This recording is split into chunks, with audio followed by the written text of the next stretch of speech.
Halo semuanya, sebelum kita masuk ke materinya, kenalin dulu, aku Mia Audina dari Prodi Informatika kelas 2024B Universitas Negeri Surabaya Kampus 5. Nah, sesuai judulnya, kita akan membahas tentang Physically Data Model atau yang sering kita sebut PDM.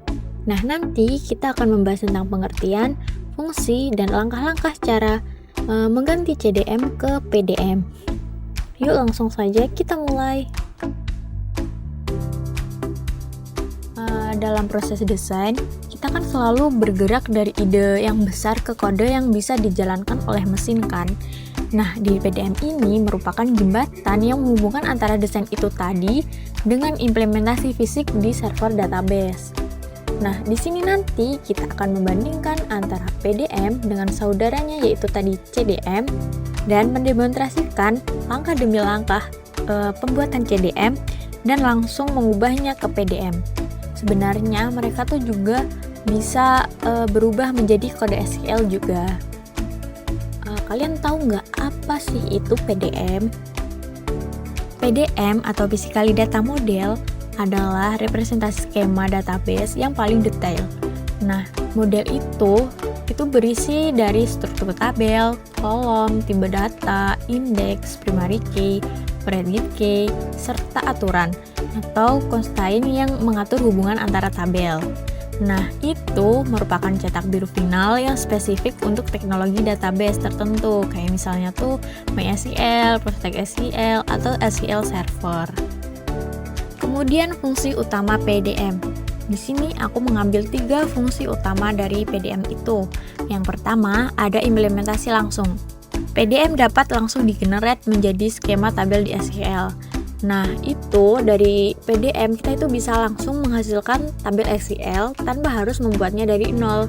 Jadi, proses pembuatan database itu nanti jauh lebih cepat dan lebih terstruktur gitu.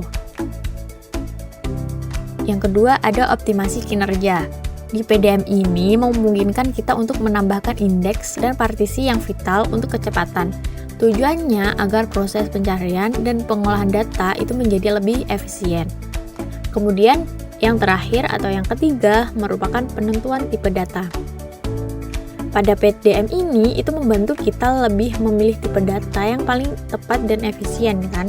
Ya, seperti int itu untuk angka atau varchar itu untuk teks. Supaya performanya itu database tetap optimal. Sekarang mari kita kenali titik awalnya, yaitu di CDM. Nah, CDM atau Conceptual Data Model adalah model tingkat tinggi yang berfokus pada aturan bisnis atau entitas di dunia nyata, itu tanpa memikirkan teknologi. CDM itu sendiri menggunakan ERD untuk memvisualisasikan entitas, atribut, dan relasi, kayak one to one, one to many, many to many. Di CDM, kita itu tidak peduli apakah data pelanggan itu disimpan sebagai varchar atau teks. Jadi, singkatnya itu, CDM menjawab pertanyaan dari apa, kayak what is the data, sedangkan untuk PDM itu menjawab dari pertanyaan bagaimana, kayak how the data is stored and implement itu. Di sini aku mau nunjukin cara membuat PDM di Power Design. Pertama-tama create model, lalu kita pilih information dan conceptual data. Di sini aku mau membuat mahasiswa, nanti akan ada kayak mata kuliah dan nilai-nilai dari mahasiswa itu atau biasa disebut dengan KRS. Nah, ini aku namain dengan mahasiswa CDM. Di sini kita langsung ke toolbox dan memilih yang tabel itu untuk membuat entitasnya. Nah, di sini nanti entitasnya aku ganti dengan nama mahasiswa. Kemudian kita masukin atribut-atributnya. Yang pertama ini pastinya ada name-nya. Nah, di sini tipe datanya langsung aku ganti menjadi variabel karakter atau varchar tadi. Aku 10 aja. Nah, di sini terus lanjut kita kasih atribut yang kedua yaitu nama mahasiswanya. Nah, tipe datanya aku juga mengambil varchar dengan panjangnya 100. Kemudian ada tanggal lahir. Nah, di sini tanggal lahir itu tipe datanya menggunakan data.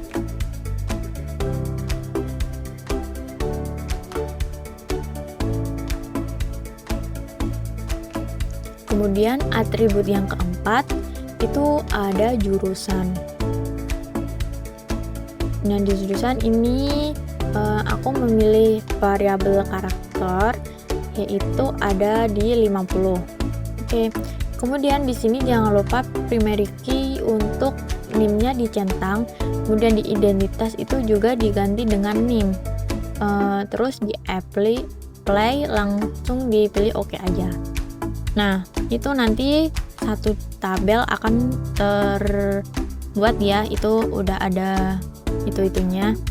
Kemudian kita membuat entitas yang kedua. Di sini ada mata kuliah.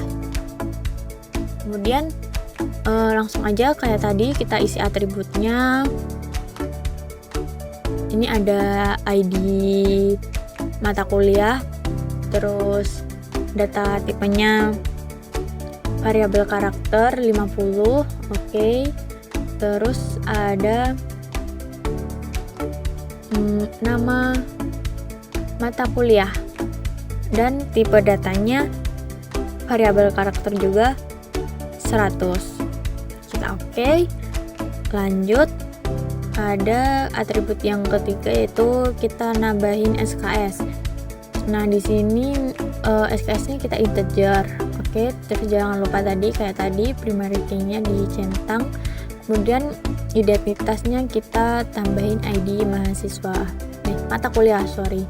Kita apply dan oke. Kemudian kita tambah lagi entitas yang ketiga yaitu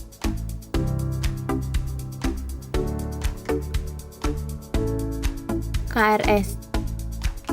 Nah, di sini atributnya itu langsung semester. Boleh juga sih kalau mau ditambahin ID untuk KRS-nya sendiri, nanti itu bisa menjadi primary. Nah, ini kalau ini aku nggak ada, langsung nambahin atribut-atributnya aja.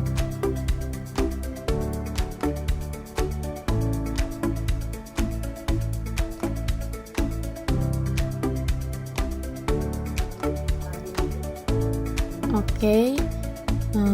Terus kemudian atribut yang kemudian nilai huruf ya, dengan tipe data variabel karakter cuma 3 aja. Oke. Nah, di sini kan nggak pakai primary key ya, ya udah langsung di apply dan di oke. Nah, di sini kita langsung nambahin relasinya dari mahasiswa ke mata kuliah. Nah, di sini relasinya aku ubah menjadi mengambil. Nah, kardinalitasnya yaitu many to many, yaitu banyak. Apply terus oke. Nah, kemudian kita tambahin lagi relasinya dari mahasiswa ke KRS. Nah, di sini itu relasinya one to many.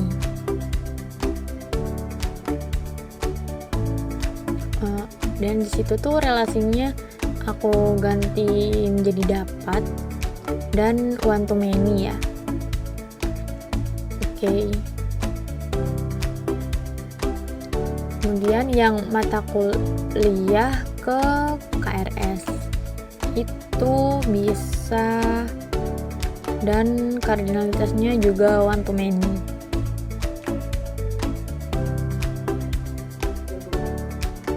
Oke. Nah, di sini langsung saja kita itu bisa langsung mengubahnya langsung auto ke PDM. Caranya di tools itu terus generate itu physical data model. Nah, langsung aja. Di sini aku ganti namanya dulu menjadi mahasiswa PDM gitu. Kita apply. Terus oke. Nah, tunggu sebentar. Nah, langsung jadikan. Beres, cepet banget. Mari kita bandingkan CDM dan PDM, kita bandingkan keduanya secara berdampingan. Nah, di CDM itu menggunakan entitas, sedangkan PDM kita itu menggunakan tabel. Contohnya itu entitas mahasiswa pada CDM berubah menjadi tabel mahasiswa di PDM. Lalu kita akan membahas relasi many to many. Tadi di CDM tadi kita sudah melakukan relasi antara mahasiswa ke mata kuliah, yaitu many to many. Nah, di sini itu setelah tadi kita ubah ke PDM, itu menghasilkan yaitu sebuah tabel, ya sering kita sebut dengan jantung tabel. Nah, di jantung tabel ini nanti langsung mengarah ke tabel KRS. Nah, di dia ini, si jantung tabel ini langsung menjadi foreign key di KRS itu. Jadi kayak dari FK-nya, primary key-nya tabel entitas mahasiswa dan mata kuliah itu akan menjadi foreign key di KRS. Dari yang tadi kita pelajari, di sini PDM itu merupakan bukti bahwa kita telah memikirkan desain database secara logis dan fisik. Memastikan sistem itu tidak hanya benar secara aturan bisnis saja kan, tetapi juga cepat dan efisien itu secara teknis. Sebagai kesimpulan, PDM itu merupakan tahap terpenting yang mengubah cetak biru tadi itu menjadi kenyataan. Ini bisa menjadikan tempat kita mengoptimalkan kinerja sebelum baris kode pertama kita tulis. Oke, terima kasih telah mengikuti video aku. Jika kalian tertarik mempelajari lebih lanjut, aku udah melampirin beberapa referensi yang bisa kalian cari. Terima kasih.